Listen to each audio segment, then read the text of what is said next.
Your concern should be more centered on their souls than your hurt. If people are behaving in a manner that is toxic, the way you described, and you are part of that family, you should never break a relationship beyond repair, because you never know the role God can use you to play to help them ultimately turn to Christ, which is the real answer to these issues.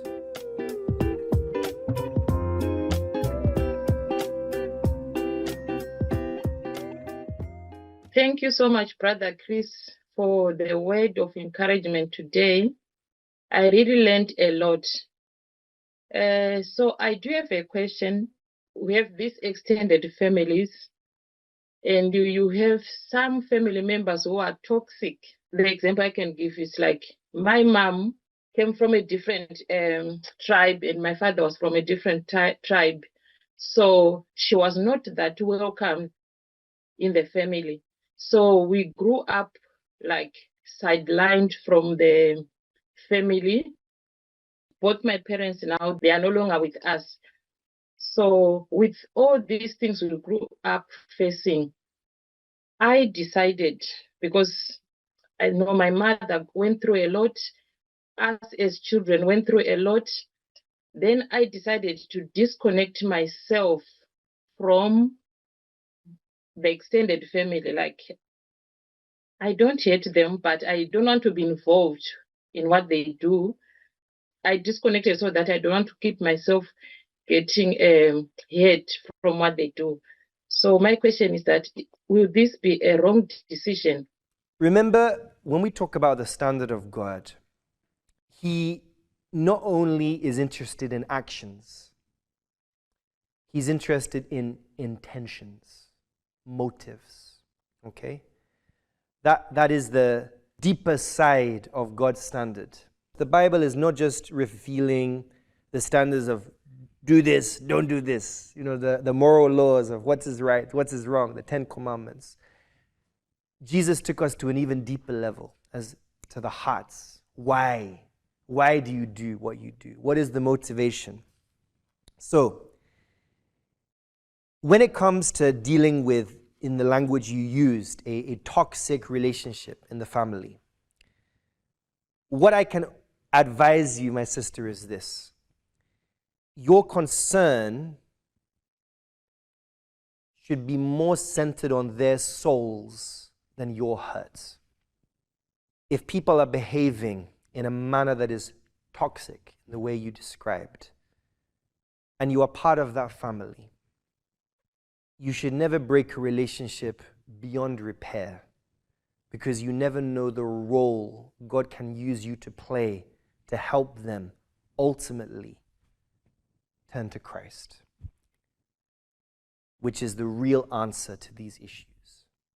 You may choose to distance yourself because of wisdom, but not because of bitterness, not because of a desire to avoid uncomfortable situations. There are times where it's wise to take a step back, and you can be in a relationship without having to emotionally engage and attach. But the bigger picture is always bigger than you.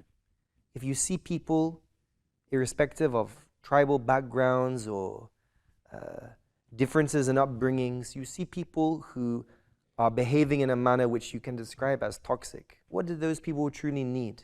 They need Jesus. They need salvation. How can they know the way unless someone points them? How can they know the way unless someone preaches to them? As a member of a family, God can use you as that voice. God can use you as that example. So I would want you to prayerfully consider your stand. I'm not saying you should compromise your faith to please your family, but remember the bigger picture. If people are behaving in an ungodly way, in a persistent and consistent manner, the real issue is their soul. Where will they go on the last day? When they leave this world, what will be their fates eternally? I think that has to be your number one priority. So how can you be a voice of truth, a voice of hope, a voice of faith to family members? How can you do so in a way that still maintains a respectable distance and doesn't compromise your faith? This requires wisdom, and I'm not saying that's an easy thing to navigate. If we asked everyone here, I'm sure everyone connected to this service today, whether through Zoom or online, everyone in one way or another has some family-related challenges. How do I navigate this family member or this person's behavior? Do I distance myself? Do I stay close to them? Do I do this for the sake of tradition? Do I behave like this just because I'm from this family? Our primary identity lies in who we are spiritually, not who we are biologically.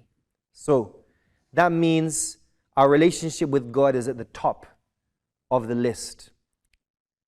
The truth is not subject to our traditions. Christ is not to be considered secondary to culture. No. So God first. Then, if we are Christians seeking God, what is our concern? Things of eternity. If you see family members misbehaving, pray for them. And any opportunity you have to speak the truth to them in your words, by your actions, by your example, don't miss out on that opportunity just because of the fear of their response to it. Once again, motivation. God looks at your hearts. Why are you disconnecting? You may disconnect for a period because of wisdom, but never break a relationship beyond repair, because tomorrow is a mystery. The people that you are disconnecting from today may be the very people God uses you to bring to the knowledge of Christ's saving grace. And don't be surprised, they may be the very same people who come to help you tomorrow. That's a mystery. That's a mystery. That's why we should never conclude that someone is beyond change. Oh no, those people, they cannot change. No, oh, that family member, you don't know him, brother. That one, no, he cannot change. There is no one who cannot change. Don't think that your sphere of influence is unimportant. As far as you are a member of that family, you have the potential to be a positive influence. So prayerfully and carefully use that influence for the glory of God.